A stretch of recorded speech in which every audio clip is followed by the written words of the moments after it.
Bueno, y aquí estamos como todos los días en estas reflexiones de movimiento, cubriendo diferentes temas humanos que a todos nos son familiares. Estos temas realmente apasionantes. Yo los encuentro apasionantes. Bueno, miren, hoy vamos a hablar lo que les prometí ayer. Ayer estuvimos hablando sobre la imaginación. Y hoy voy a hablar sobre la parte más productiva de tener imaginación, que es la creatividad. A veces la gente habla en forma similar de una y de otra. Fulanito tiene mucha imaginación. Sí, él es muy creativo. Y a pesar de que las dos tienen una connotación similar en términos de originalidad y de representación de inteligencia, hay diferencias. Hay diferencias porque esencialmente la imaginación es precisamente crear imágenes, sensaciones, sonidos, experiencias que solo existen en nuestra mente, ¿verdad? Como lo describí ayer, un programa bastante largo de ayer sobre la imaginación, la importancia de cultivar la imaginación, de desarrollarla, las ventajas que tiene imaginar esos mundos diferentes para entonces usarlos como materia prima para lo que vamos a hablar hoy, que es la creación. La creación o la creatividad es la concretación o la concreción de lo que uno en un momento dado se imagina. En otras palabras, el proceso de creación se inicia con algo de imaginación, pero no es un prerequisito esencial. De hecho, hay personas muy imaginativas que son poco creativos. Si ustedes piensan por un momento un artista que vive soñando con obras que nunca termina haciendo o soñando con novelas que nunca termina escribiendo y las piensa y las analiza y las ve realizadas pero nunca baila o hace, esa es una persona con imaginación pero es poco creativo. Uno los identifica porque ellos mismos expresan su frustración ante la impotencia que tienen de no realizar las cosas que imaginan. Es típica persona que ¿tienes imaginación? Sí, cómo no, mira, tengo un carro que tengo en mente desde hace muchos años, un carro eléctrico que se me ocurrió a mí y todos los días me lo imagino y te lo describe bastante efusivamente, con mucho entusiasmo. Pero cuando tú te pones a ver, de allí no pasa. Falta algo, falta la acción, falta el detalle, falta el cómo hacerlo, el cómo realizar lo que uno se imagina. Me imagino ganando las Olimpiadas en natación. Oye, qué bueno, qué imaginación tienes. Pero ya empezaste a nadar, ya empezaste a entrenar. No, no, todavía no. Pero ya me veo en el podio de ganadores con la medalla de oro en natación. La diferencia de la gente creativa es que la gente creativa se imagina las cosas, pero después siente una enorme presión por hacerlas realidad, por crearla. De hecho, la palabra creativa viene de eso. Es una persona que crea cosas que no existen, que crea cosas que existían al principio en su mente, pero que él va y las realiza en acción. Y el paso crítico, a mi juicio, entre la imaginación y la creación es la llamada a la acción. Las personas con imaginación que no son creativos, pues viven en un sueño permanente y Bueno, usan la imaginación para entretenerse, para viajar en su mente, para imaginarse mundos mejores, para crear espacios de tranquilidad, para crear espacios de meditación. Y eso es muy importante, eso es válido para descansar, para alejarse de la dureza de la realidad. La realidad es dura. La realidad en ocasiones pues nos afecta de una forma brutal. Y la gente que tiene la capacidad de imaginarse situaciones mejores o condiciones mejores tiene una mayor resiliencia para enfrentar eso. La creatividad es una presión por el logro,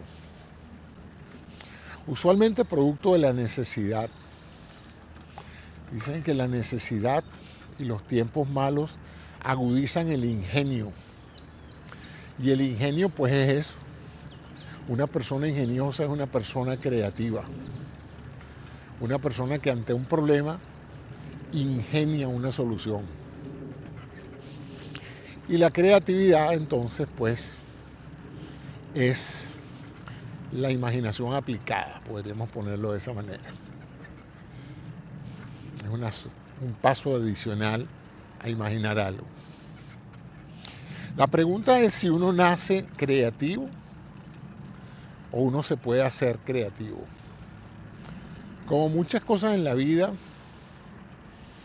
se estima que muchas personas heredan aspectos creativos de sus ancestros.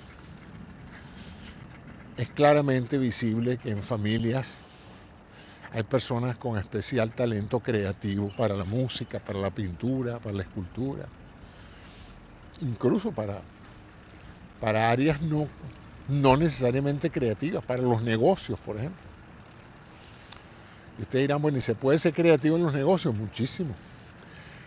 Muchísimo se puede ser creativo en los negocios. Es más, en los negocios es una de las áreas donde la creatividad se traduce en ganancias. Inventar un negocio tiene un mérito enorme y una enorme productividad. El encontrar una situación difícil o una carencia particular y crear algo. Los creadores son inventores, patentan sus ideas, observan algo y se preguntan, ¿cómo puedo yo resolver este problema? Algunos lo hacen con imaginación, o sea, imaginan la solución. Otros no lo hacen con imaginación, lo hacen con experimentación. Por ejemplo, podríamos pensar que Alva Edison inventó la bombilla incandescente no tanto con imaginación, sino con la creatividad y la experimentación. Una y otra vez hasta que inventó el bombillo. El tipo de filamento que era incandescente cuando pasaba una corriente. Pero más que imaginarlo, porque muchos para su época lo habían imaginado, él no era el único. La diferencia es que, como él mismo lo dijo, esto fue un momento de inspiración y muchos momentos de transpiración. En otras palabras, se me ocurrió la idea, pero en realidad pasé mucho tiempo sudando, tratando de ver cuál de esas formas era la manera correcta de crear un bombillo que iluminara con una corriente eléctrica. De tal manera, últimamente se han caído tantos aviones aquí en los Estados Unidos que cada vez que oigo un avión ahora me alarmo porque pienso que, déjame ver dónde va a caer. Un chiste malo, un chiste cruel, pero bueno. Bueno, amigos, entonces fíjense, la pregunta entonces es, si ustedes pueden agarrar un muchachito o un adolescente o una persona mayor y hacerlo creativo. Y la respuesta es sí, claro que sí. Claro que sí, porque como les dije, la creatividad es la realización de lo que uno se imagina o de lo que uno inventa. Y usualmente está asociado a una necesidad. Hay gente que crea sin necesidad, simplemente por el gusto de crear. Pero la gran mayoría de los aspectos creativos se dan ante una necesidad específica. Por ejemplo, se me ocurre en la industria de la publicidad, es donde se usa mucho el término creativo. Tú le preguntas a alguien, ¿tú qué haces en esa publicidad? Yo soy un creativo. Bueno, es interesante, ¿no? Un creativo es una persona que resuelve problemas. ¿Cuál es la naturaleza de los problemas en la publicidad? Bueno, tienes un cliente que tiene un producto que tiene que vender y quiere usar tu creatividad para ver cómo tú puedes aumentar las ventas de ese producto. Y tú sabes que lo puedes hacer a través de diferentes medios y recursos. Lo primero que haces es sentarte a ver, a imaginar un aviso, un jingle, un comercial de televisión, un empaque, una estrategia de el embalaje del producto, ¿no? Los colores, la imagen, el logo, los colores. Todo eso puedes usar tu naturaleza creativa para diseñarlo. Y hablando con gente creativa en la industria publicitaria, me he puesto a ver que muchos de ellos no es que entran summa cum laude en creatividad, sino que rodeados de otras personas que están en ese momento abocados al mismo proceso de encontrar soluciones creativas a la venta de un producto, van desarrollando el talento, la actividad cerebral necesaria, cognitiva, interpretativa y la experiencia para saber qué funciona y qué no funciona y crear nuevas cosas, nuevos comerciales, nuevas campañas de publicidad. O sea que sí se puede enseñar y sí se puede entrenar. Lo mismo ha pasado con las comunidades científicas. Se ha demostrado que si tú tienes 10 investigadores, cada uno en un laboratorio por separado, usando la creatividad para diseñar una nueva droga, para diseñar un nuevo producto, un nuevo fármaco, un nuevo dispositivo, un nuevo artefacto, instrumento, no hay mucha sinergia y podríamos decir que la productividad general creativa de ese grupo de científicos es la suma de las creatividades individuales. A uno se le ocurre una cosa, al otro se le ocurre otra cosa. Pasa mucho en la comunidad científica, ¿no? 3, 4, 5 investigadores investigando sobre lo mismo, creando nuevos experimentos, creando nuevas explicaciones, nuevas hipótesis, etc. Pero algo asombroso pasa cuando tú pones a esos investigadores a comunicarse unos con otros. Los metes en un instituto de altos estudios para el desarrollo de la ciencia o los convidas a un simposio o un congreso y los metes todos una semana ahí a conversar entre ellos mismos, a discutir sus ideas, a compartir hasta actividades sociales, y luego observas la creatividad y la productividad de ese grupo y ahora notas algo fascinante, y es que la productividad ya no es la suma de las capacidades individuales, es algo mucho más potenciado, es más que la suma, se potencia la sumatoria y se transforma en algo fascinante de por qué ocurre. Y ocurre por la sinergia, la fuerza creativa de dos personas conversando sobre un mismo tema, cada uno aportando ideas nuevas, le abre las neuronas, le abre la sinapsis, le abre las conexiones al cerebro de ambos y los hace a ambos más creativos. Por eso los músicos se reúnen para componer, por eso los científicos se reúnen para promover nuevos nuevos avances científicos, etc. O sea que reunir gente, darles una tarea creativa y ponerlos a competir con ideas, lo que se llama brainstorming, el atormentar el cerebro con la retroalimentación constante de las ideas de otros, estimula muchísimo la creatividad. ¿Qué otra cosa se puede hacer para usted ser más creativo? Bueno, lo primero que tiene que tener es libertad creativa. Usted no puede ser que esté en una organización donde sus ideas, buenas o malas, pero creativas, porque la creatividad no significa que van a ser todas las ideas buenas. Lo importante es que sean originales, que no sean copias o repeticiones de las cosas anteriores, sino que el creativo es alguien que, como dicen, mira más allá de los límites de la caja y produce ideas, propuestas innovadoras, originales, nuevas.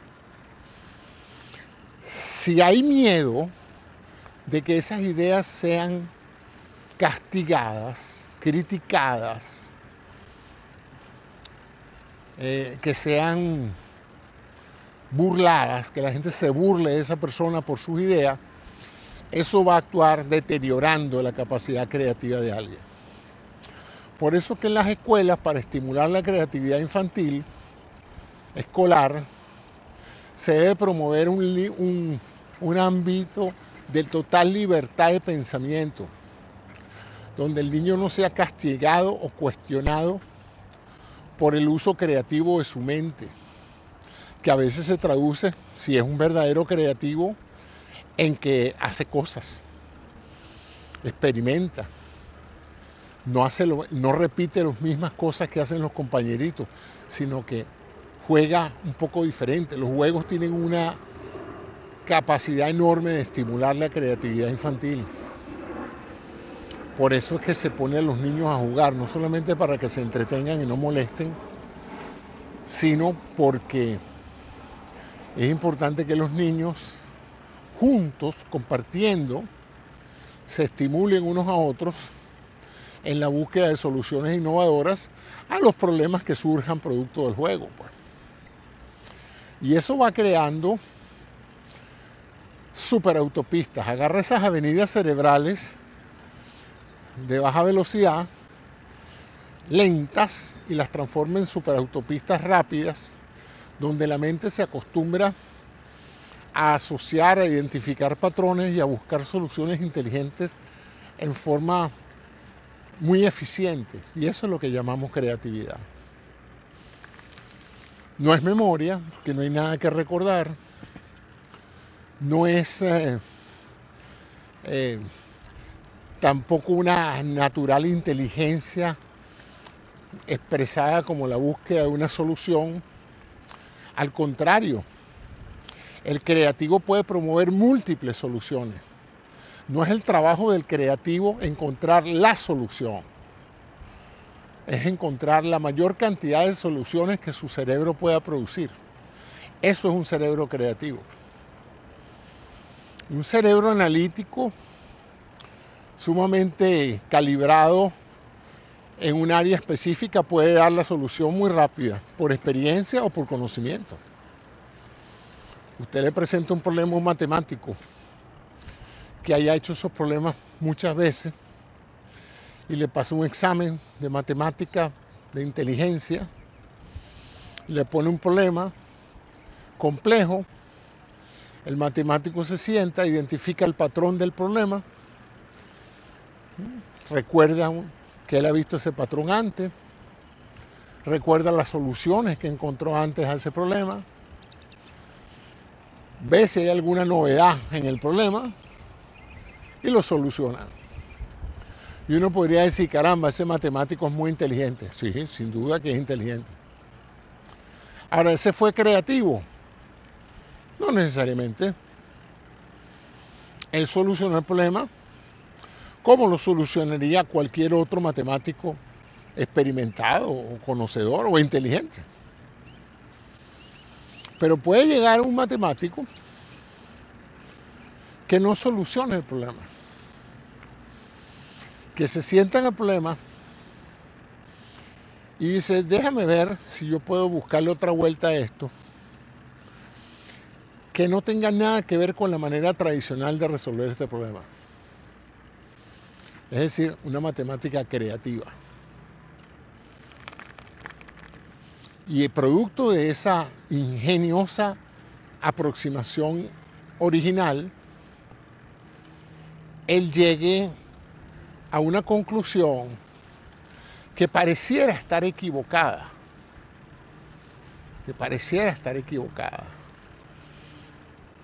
a los ojos de que no llega al resultado por el camino habitual. Pero cuando los otros matemáticos le dicen, espérate un segundito, ¿cómo llegaste tú a ese número? Bueno, yo hice esto y esto y esto y pensé esto y derivé esto. Y los otros se quedan con la boca abierta porque nunca habían visto una aproximación tan original y tan diferente a la solución de ese problema. Y en ese momento alguien puede decir, ya sé por qué podemos llegar a esa solución por esta vía también. Aquí falta este detalle. Hace poco vi un documental sobre eso y tenía que ver un poco con la matemática de Einstein y cómo era difícil entender realmente las teorías de Einstein usando la matemática clásica. Por eso al principio había mucho escepticismo sobre eso. Incluso la misma matemática que se usa en la inteligencia artificial era poco clara al principio. Parecía medio vudú, así lo describe, matemática vudú. Y sin embargo, un matemático que no sabía nada de esa parte, pero sabía mucho de otro tipo de sección de las matemáticas, pues la matemática tiene muchas ramas, como cualquier ciencia, tuvo una aproximación original y encontró un paralelismo entre lo que se estaba describiendo en forma analítica y lo describió en forma geométrica. Y bingo, encontró la solución al problema.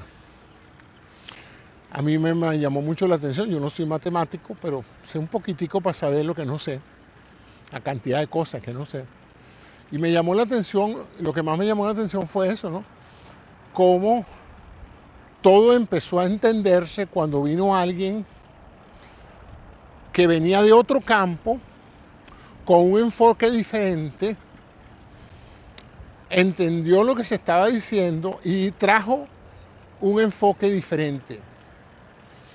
Y ese es otro de los aspectos que ayuda también al desarrollo de la creatividad, es la multidisciplinaridad. Multidisciplinas participando juntas, resolviendo un problema. En otras palabras, que a veces en un laboratorio donde hay que diseñar un robot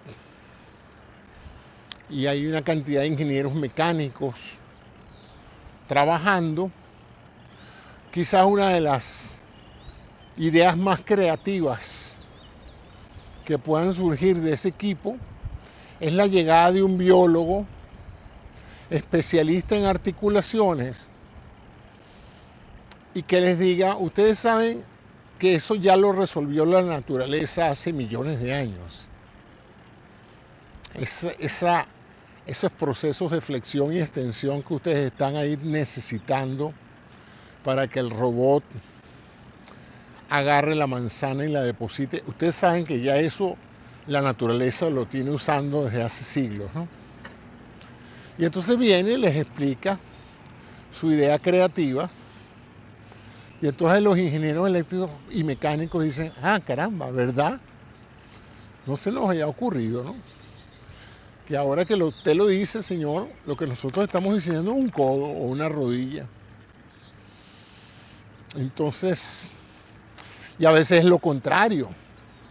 A veces son los biólogos o los médicos resolviendo un problema de salud, un problema fisiopatológico. Y llega alguien que no sabe nada de medicina y ve el problema y lo ve desde una óptica diferente. Y dice, esto es un problema de estructura. Ese problema que usted tiene de reemplazo de cadera, usted sabrá la parte quirúrgica, pero yo sé la parte mecánica. Ese fémur se le va a partir. ¿Pero por qué? Yo lo voy a atornillar. No, eso no va a funcionar. Esa diferencia de metales va a fracturar el hueso. ¿Y usted cómo sabe eso? Pues yo soy metalúrgico. Usted sabrá mucho de hueso, pero yo sé de metales. Entonces, es fascinante estar en un equipo de trabajo donde hay múltiples disciplinas. La creatividad fluye. Además, hay algo peculiar en la mente humana, que es la competencia. A los seres humanos nos encanta la competencia.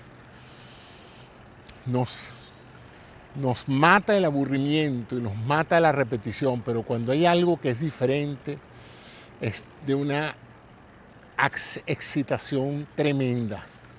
Necesitamos saber más. Necesitamos saber cómo. Entonces empieza ese diálogo fascinante entre personas que tienen problemas que otro puede solucionar y ellos a su vez aportan soluciones a problemas que el otro ni siquiera sabe que tiene.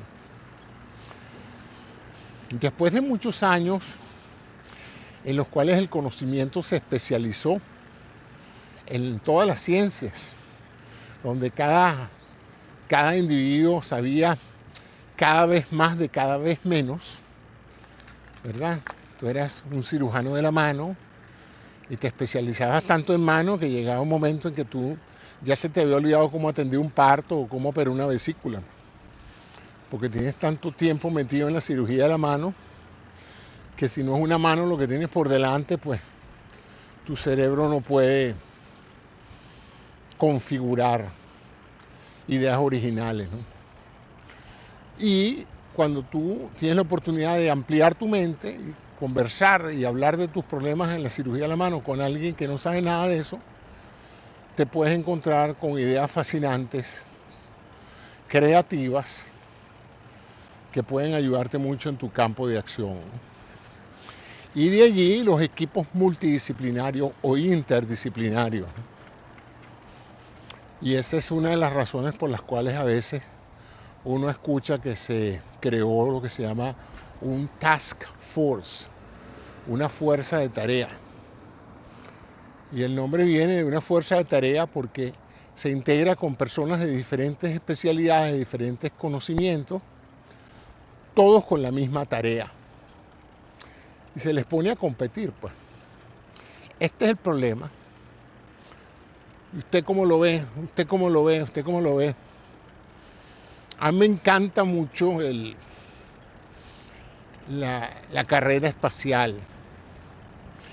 Y nada me emocionaba más cuando yo veía los lanzamientos o cualquier maniobra que había que hacer en los astronautas, que el jefe de misión interrogaba a cada uno de los equipos multidisciplinarios, que cada uno estaba viendo un aspecto de la misión, y les preguntaba: turbina, bien; potencia, bien; eléctrica, bien; médico, bien; oxígeno, bien. O sea, iba chequeando todos los aspectos de la misión y cada uno de los especialistas daba su veredicto sobre si se podía proceder a hacer lo que se pensaba hacer, ¿no? Y vemos un ejemplo clarísimo de la multiespecialidad, pero había algo en común.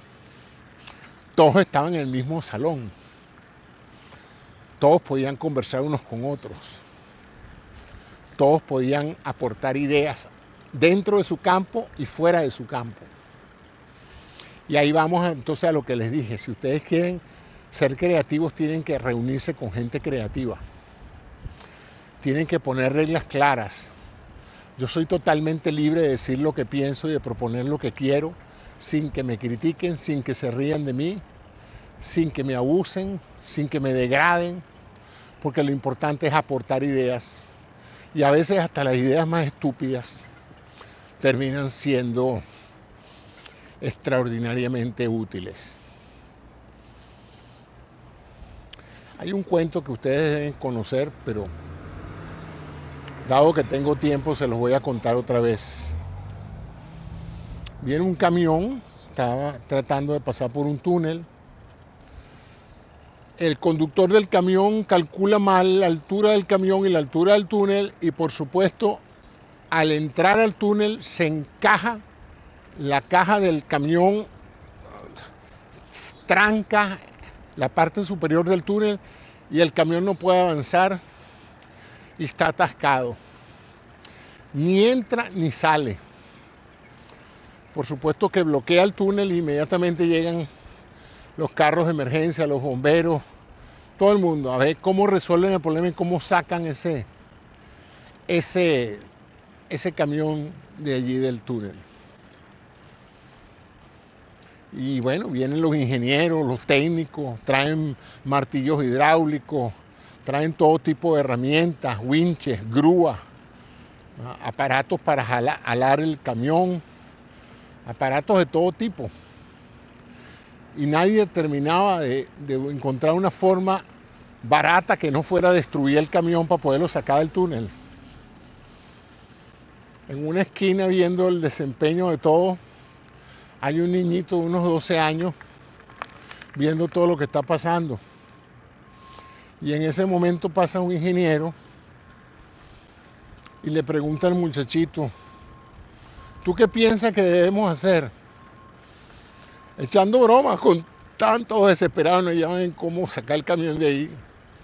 Y el niño le dice: ¿por qué no le desinflan los cauchos?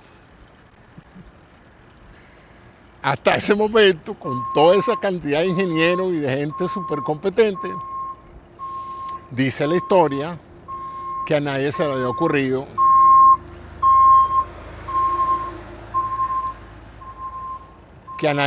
ocurrido que quizás desinflando los cauchos el camión pudiera salir. Es una anécdota, no sé si será real, yo la he escuchado tantas veces que siempre me ha puesto en la idea de que cada vez que veo un problema, digo yo, ¿será que le puedo desinflar los cauchos? Y lo digo y la gente se ríe y no entiende de lo que yo estoy hablando, ¿no? Entonces les echo el cuento. Oye, pero ¿cómo resolvemos este problema? Y yo digo, ¿será que desinflamos los cauchos? Y me dicen, ¿qué caucho, chico? ¿De qué estás hablando tú? Bueno, es que a lo mejor la solución al problema es más sencilla de lo que estamos pensando. Y que no podemos centrarnos en que toda solución a un problema complejo tiene que ser una solución compleja. Que a veces hay situaciones ridículamente sencillas que nadie había pensado antes. Y eso es lo que es ser creativo. La imaginación con la acción. Es una imaginación realista, podríamos decirlo de esa manera. Me gustó mucho una cosa que leí hoy, que decía: la imaginación es la arcilla, pero la creación son las manos del artista moldeando la arcilla para que se transforme en una vasija útil. Y eso es una metáfora perfecta. Es muy difícil crear si uno no imagina, pero de nada sirve imaginar si uno no tiene una mentalidad o una voluntad creativa. Yo me puedo imaginar la mejor campaña de publicidad del mundo, ver las ventas ya realizándose, verme recibiendo el premio al mejor publicista del año, pero si yo no concreto lo que tengo en la cabeza, en la mente, sino esbozo a mis compañeros lo que tengo en la cabeza, eso no se traduce en creación, porque no he creado nada. La campaña sigue en mi cabeza, pero de ahí no ha pasado y a lo mejor no pasará. Hay gente que por miedo, porque viven en un ambiente o han estado en ambientes donde son criticados severamente, son extraordinarios creativos imaginando cosas maravillosas, pero muy temerosos de decir lo que están pensando por temor a las represalias.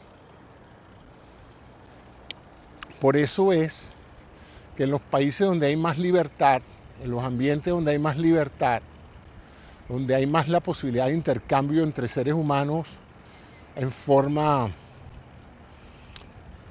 amplia, la creatividad de los ciudadanos es mayor que en países donde hay represión, donde la gente está acostumbrada a que si habla y dice algo nuevo o diferente va a ser mal vista o castigada, o donde el mundo es repetitivo. Nadie parece interesarle en tus ideas. Tú le dices a tus padres, sabes, yo creo que deberíamos hacer esto y esto y esto. No, chico, deja eso así. Eso no necesita que lo cambien. Hay gente que ama el status quo. Los pone nerviosos. Los saca de su ámbito de seguridad, como dice. El hecho de que alguien pretenda cambiar algo.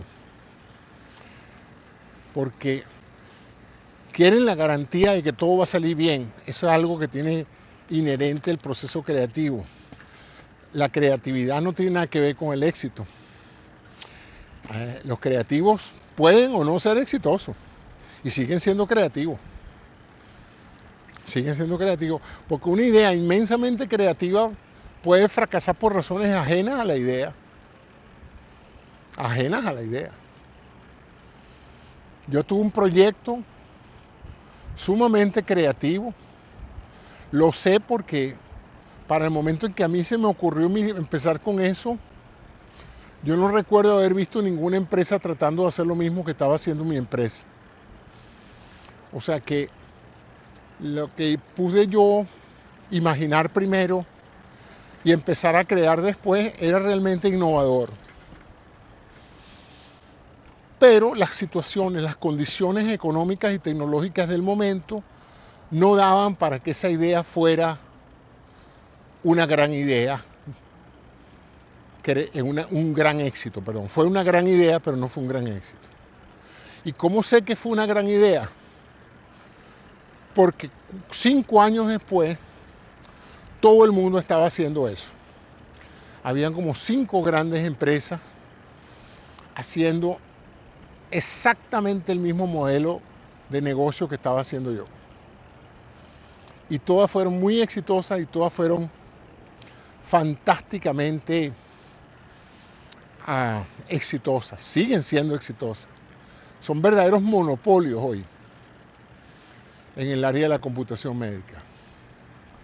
Y sin embargo, para el momento en que yo estaba trabajando en hacer eso realidad, con mis creativos, con mis diseñadores gráficos, con mis programadores, porque la idea era mía central, pero la realización era multidisciplinaria.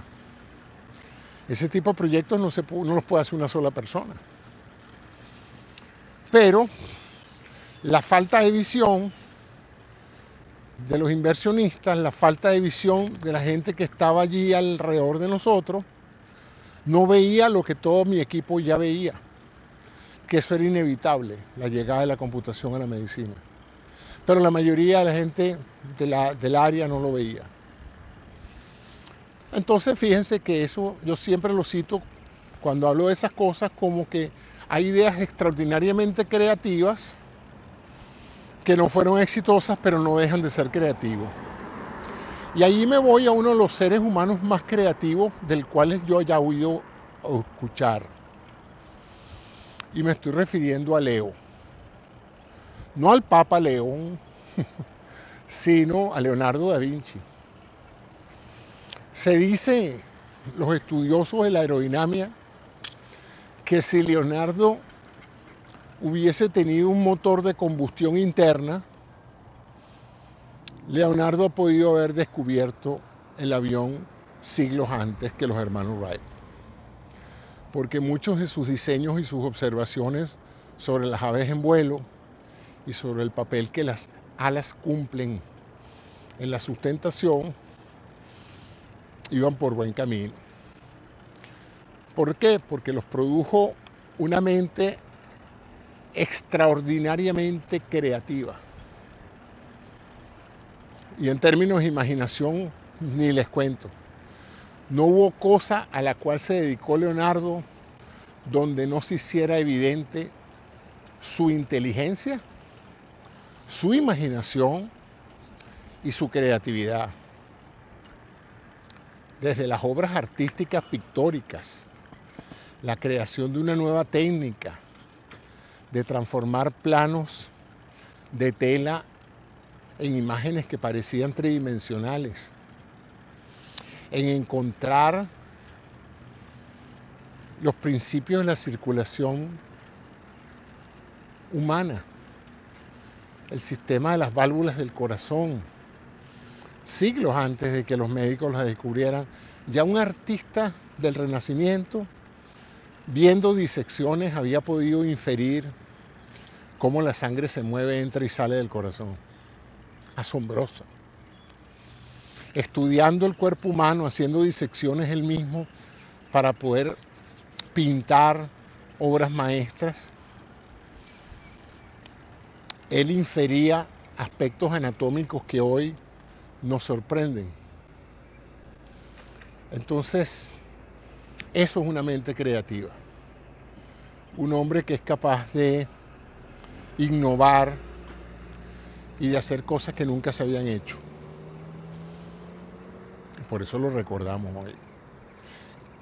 Newton, para que les cuento, antes de cumplir 26 años, ya había descubierto cómo funciona el universo. Había calculado las órbitas de los planetas, había inventado una matemática propia que llamamos el cálculo infinitesimal. Había descubierto la gravedad. Y no es que la había descubierto, porque todo el mundo ha visto caer manzanas, ¿no? Había precisamente calculado la velocidad de aceleración y creado ecuaciones que permiten describir el movimiento, pero con una exactitud asombrosa. No tenía 26 años. Igual Einstein, igual Maxwell, igual Tesla, igual todos estos genios, ¿no?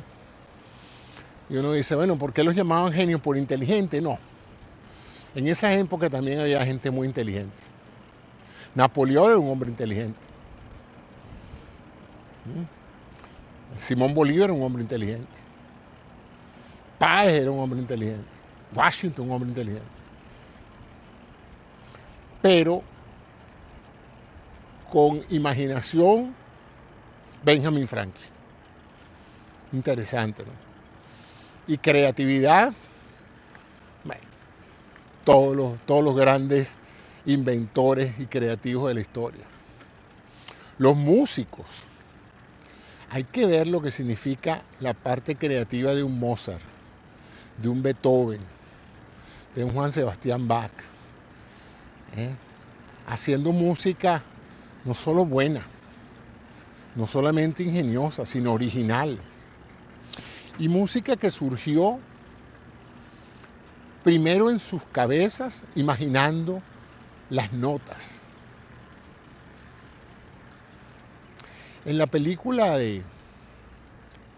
sobre la vida de Mozart, llamada Amadeus, que se las recomiendo ampliamente, hay una escena fantástica cuando el envidioso de Salieri le pide a la esposa de Mozart que se robe las partituras de su marido para conocer su técnica de composición.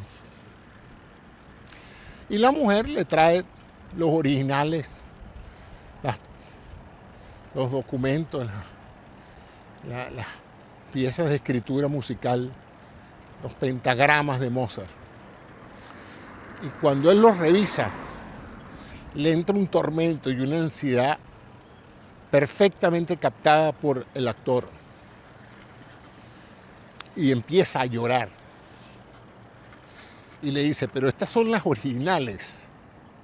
Y él dice, sí señor, esas son las originales. Es que no puede ser, aquí no hay ninguna tachadura, aquí no hay ninguna enmienda. ¿Cómo es que él escribe esta música tan supremamente celestial y no corrige nada? Y dice él una frase que siempre me quedó en la cabeza: parece que Dios le estuviera dictando las notas y él lo que hiciera fuera transcribir la música. Y me quedé impresionado porque dije, o sea que así como Salieri en su mente, sin oír la canción, el ver las notas, la estaba imaginando. Así surgieron de la mente de Mozart, antes de que él las plasmara en el papel. Entonces ahí vemos lo que es un aspecto fascinante.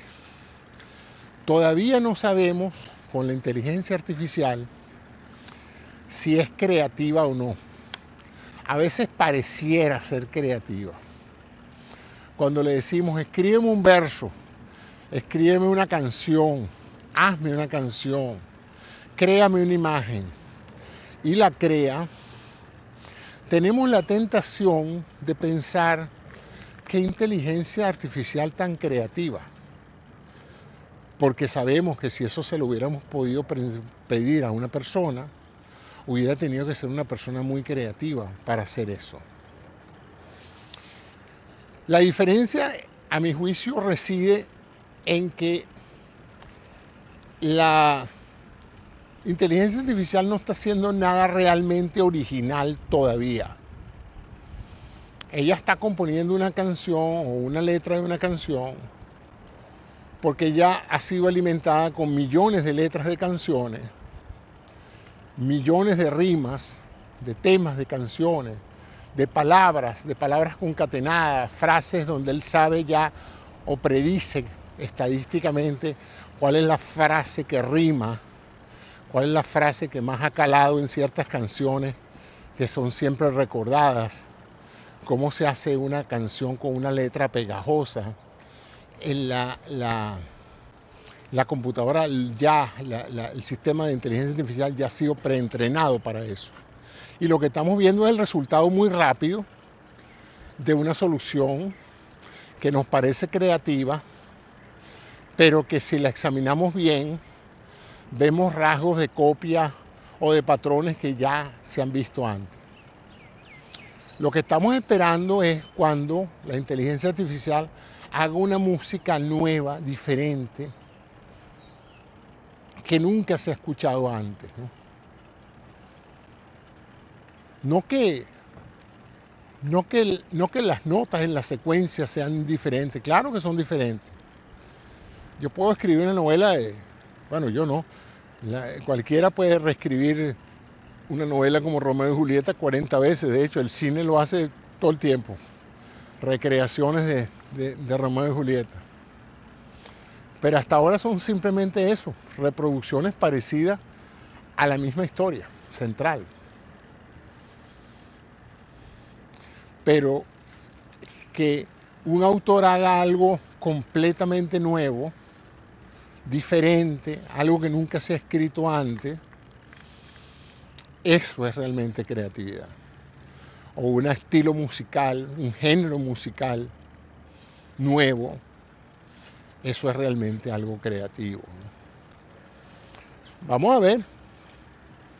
Muchos creen firmemente que eso es cuestión de tiempo hasta que tengamos obras de todo tipo, de carácter artístico, hechas por inteligencia artificial, totalmente creativas, donde no haya antecedente previo hecho por humanos de nada parecido a eso. Eso sí sería revolucionario y asombroso. Como también sería asombroso pensar que dentro de esos circuitos, en esos data centros, la inteligencia artificial está imaginando cosas sin que le preguntemos, sin que estemos dándole alguna instrucción, que el chat GPT que me está ahorita atendiendo cada vez que lo solicito, pueda yo pensar que en algún momento se estará preguntando ¿Dónde estará José Antonio? ¿Qué estará haciendo? ¿Estará molesto conmigo?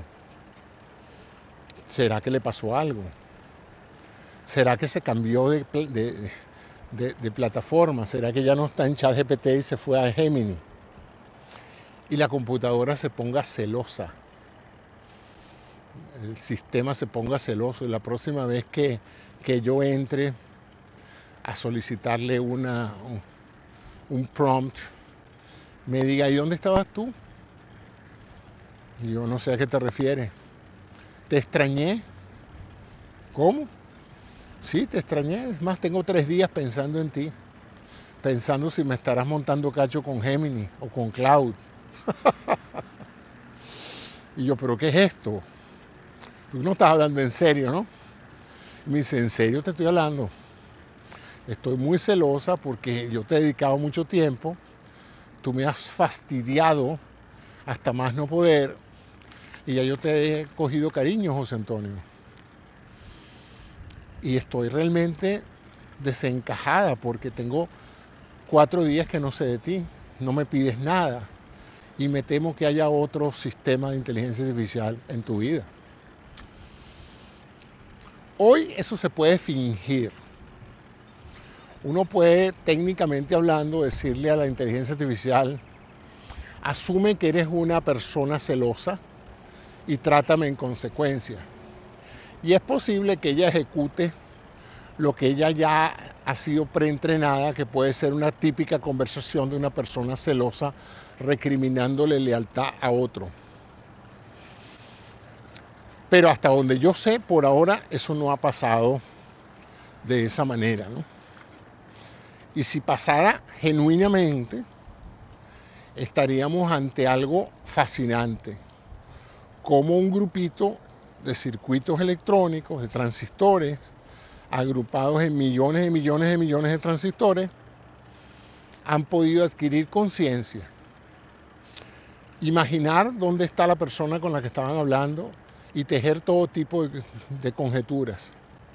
Y finalmente, en forma original, creativa, generar un diálogo que exprese esas emociones. Bueno, eso es lo que llaman inteligencia artificial general, AIG o AGI, dependiendo de que lo digan en español o en inglés. Y el mundo está esperando que en cualquier momento eso pueda ser documentado como tal. ¿Y cómo va a ser documentado? Hay una serie de test. Hay una serie de test que se están elaborando para, de alguna manera, a través del lenguaje, evaluar realmente si la inteligencia artificial tiene conciencia propia. Pero es difícil, porque incluso con un ser humano la única manera de saber si tenemos conciencia propia es interrogándonos, es conversando con uno, ¿no? No hay un concienzómetro, un aparato que uno le pueda pegar a la cabeza y que el aparato diga tiene conciencia o no tiene conciencia. Hay un electroencefalógrafo, que eso es otra cosa, que lo único que puede decir es si el cerebro está muerto eléctricamente o no. Pero eso es otra cosa. Pero aún en estados de coma, no extremos, pero en estados de coma, es difícil saber qué está pensando el cerebro. Hay una actividad ahí. El paciente no está consciente en el sentido de orientación y de poder comunicarse. Pero uno no sabe qué está pasando en ese cerebro. Si hay pensamientos, si hay sueños. Al fin y al cabo, cuando una persona está en anestesia, ninguno de los médicos que está en pabellón sabe qué está pensando el que se está operando. Hay gente que se levanta de la operación con verdaderas fantasías que vivieron durante la operación. Es más, ha habido casos fascinantes de pacientes, de mujeres, que han salido del pabellón y han acusado al médico de abuso sexual. Señora, usted estaba bajo anestesia, la estábamos operando, le estábamos sacando la vesícula. ¿De qué está hablando usted? No, doctor. Nosotros tuvimos sexo en la mesa operatoria. Que no puede ser. Y no solamente no puede ser, usted sabe que usted y yo no estábamos solos ahí, ¿no? Ahí había 4 enfermeras, 2 ayudantes, entró y salía gente del pabellón. Y ahora, como tenemos este sistema tan moderno, hay una grabación completa de la operación. O sea que usted no tiene ninguna base real para pensar que lo que usted soñó o imaginó que pasó, pasó. Pero la paciente cree que sí, que ella lo vivió y que a diferencia de un sueño, este es otro aspecto interesante de la anestesia, a diferencia de un sueño donde uno se levanta y uno sabe que uno soñó, esta experiencia de este tipo de sueños bajo anestesia parece ser percibido por el paciente como si de verdad ocurrió. O sea, su cerebro no contempla bajo ningún momento que eso no haya pasado. Eso pasó y la sensación es de que eso fue vivido intensamente. No pasa en todos los pacientes. No se les ha encontrado una explicación a eso. Pasa también en las personas que tienen situaciones cercanas a la muerte, que se les tienen paros cardíacos y al salir del paro y recuperar la conciencia, dicen, yo me vi salir de aquí de mi cuerpo y estuve por todo el pabellón y vi las cosas desde arriba. Señor, usted tenía un paro cardíaco, usted estaba totalmente a borde de la muerte. No, doctor, yo le puedo decir lo que pasó aquí en el pabellón. Pasó esto y esto y esto y esto. Algunas cosas son verídicas, otras no. Pero lo interesante es que la persona genuinamente piensa que eso sí pasó. Le pasa a uno en bueno y sano, muy común cuando uno enfrenta lo que llaman el déjà vu, la sensación de haber estado ya ahí antes. A mí me ha pasado varias veces que llego a un sitio y digo, yo he estado aquí antes. ¿Cómo vas a haber estado allí antes? Si tú nunca has venido a este país. No sé. Es más, aquí a la derecha hay un restaurante de tal cosa. Cruzamos y ahí está el restaurante. Bueno, porque lo viste en la época en que yo tenía esas experiencias, no había Google Earth, no había forma ni manera que desde una computadora uno pudiera saber qué hay en cada esquina, ¿no? O sea que si uno de alguna manera podía inducir eso, era la pura imaginación. Ahora no, ahora puede ser que tú hayas visto una foto de una esquina en Roma, viste un restaurante, luego años después vas a Roma, pasas por la misma esquina y tu cerebro recuerda la foto de esa esquina y puedes recordar entonces o sentir que tú has estado allí. Pero es un truco que te juega la mente, ¿no? Pero lo interesante es que la sensación que uno tiene no es la de, yo vi esa foto y vi ese restaurante. No, no, esa sería perfectamente factible, ¿no? Es la de, no, yo he estado allí, yo he estado en esa casa, yo he estado en este momento. Y es un truco que le juega al cerebro a uno. No conocemos, que yo sepa todavía, una explicación clara a lo que llamamos el déjà vu, una palabra francesa, pero casi todas las personas en algún momento han tenido esa experiencia. Porque toda imagen nueva que entra al cerebro es rápidamente comparada con algo que haya existido antes, que haya sido visto antes, ¿no? Todo, olores, imágenes, sonidos.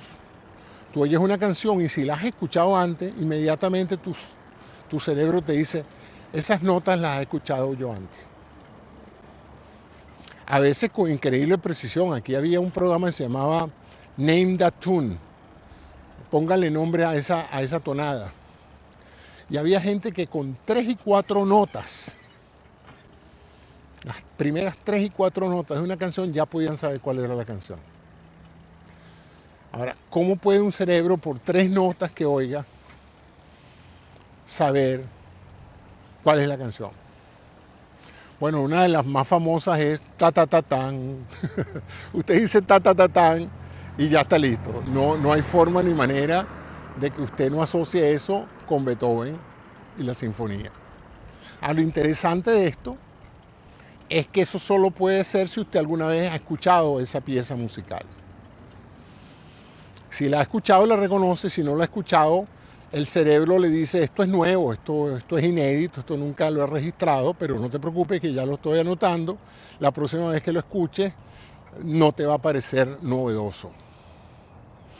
El problema es que si ese circuito de comparación se equivoca y se queda pegado, y todo lo que tú veas y escuches, el cerebro lo interpreta como ya visto, te da la sensación de déjà vu. Yo he escuchado esa canción antes, no puedes haberla escuchado. ¿Por qué? Porque la compuse esta mañana, chico. Esa es original. Chequéala ahí con cualquier recurso de comparación. Esa pieza la creé yo hoy en la mañana en el piano. No hay antecedentes de eso que tú acabas de escuchar. Pero ¿cómo me vas a decir eso, vale? Si yo conozco esa pieza. No sé dónde la escuché, pero me resulta no nueva, me resulta como ya conocida. Yo creo que tú te has copiado de alguien. Interesante ese mecanismo de reconocimiento de lo ya vivido, ¿no? Bueno, amigos, ya tenemos una hora hablando y ya llegué a mi límite diario de pedaleo físico y de pedaleo mental. Y ya me he dado cuenta de que cuando mis piernas dicen, yo creo que mejor es que te pares y o te sientas o caminas un poco, pero no sigas pedaleando, así mi cerebro me dice, yo creo que ya es bueno que pares porque ya no tengo más nada interesante que decirle a tu gente. Así es que ya me dirijo de vuelta a casa con la sensación de que ya yo he estado aquí en esta casa antes y de esa manera pues algún día, dígame si algún día yo entro aquí a esta organización y todo me parece nuevo, me voy a asustar, voy a pensar que algo le está pasando a mi cerebro, que una ruta tan habitual para mí me parezca como el primer día que entré a este conjunto. Que se pudiera reproducir esa misma sensación de entrar aquí y no saber cuál de los apartamentos iba a ser el mío. Y saber, será este, será aquel. Ya eso no lo podré vivir yo más. Todo el que ha vivido ya algo y experimentó la novedad, la sensación, ya no lo podrá experimentar más. Tendrá que acostumbrarse a experimentarlo en forma diferente, pero nunca igual que la primera vez. Nunca igual que la primera vez. Bueno, eso dicen los neurofisiólogos, ¿no? Y yo creo que mi experiencia me dice lo mismo, ¿no? Yo nunca he podido, por más que he querido, he ido a los mismos sitios, he estado con las mismas personas, he dicho las mismas cosas, he aspirado que lo que una vez disfruté lo vuelva a disfrutar de la misma manera. Y lo disfruto, claro que sí, pero nunca como la primera vez. Imposible reproducir la primera vez. La primera vez solo se da una vez. Bueno amigos, muchas gracias a ustedes, que tengan buenas noches. Todavía no se me ha ocurrido de qué voy a hablar mañana, pero algo inventaré para justificar mi ejercicio diario y para que ustedes puedan seguir escuchándome en Reflexiones en Movimiento. Que tengan buenas noches de nuevo y hasta mañana. Chao pues. Stop recording.